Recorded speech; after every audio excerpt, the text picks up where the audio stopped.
প্রিয় দর্শক, যে যেখান থেকে আমাদের এই ভিডিওটি দেখছেন সবাইকে জানাই টেকসই কৃষি অনুষ্ঠানের পক্ষ থেকে অভিনন্দন ও শুভেচ্ছা। আশা করি সবাই ভালো আছেন। দর্শক, আমি কথা বলবো একজন কেঁচো সার উৎপাদন করেন এমন একজন কৃষকের সঙ্গে।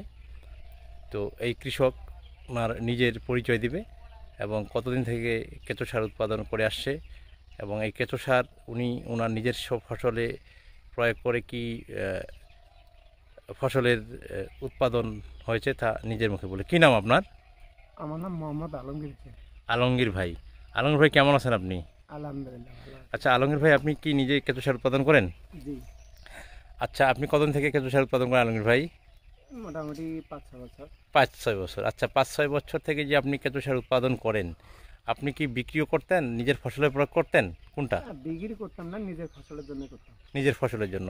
আচ্ছা, আপনি কোন কোন ফসলে আপনি প্রয়োগ করছিলেন? ভুট্টা, ধান। ভুট্টা, ধানে।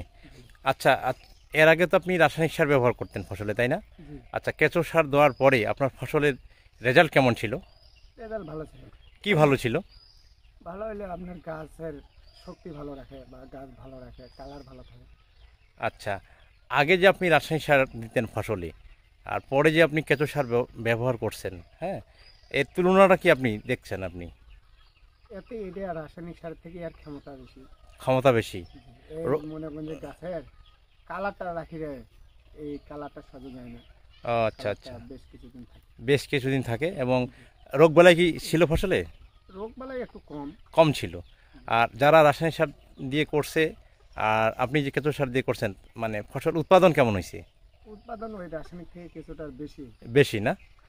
তো দর্শক, আমরা সরাসরি কথা বললাম একজন কেঁচো সার উৎপাদন করে এমন একজন উদ্যোক্তার সঙ্গে, এবং সে নিজের ফসলে প্রয়োগ করে যে রেজাল্ট পেয়েছে তা আমরা সরাসরি আপনাদের কাছে তুলে ধরলাম। আজ এই পর্যন্তই দর্শক, দেখা হবে নতুন কোনো উদ্যোক্তাদের নিয়ে। ততদিনে ভালো থাকুন, সুস্থ থাকুন।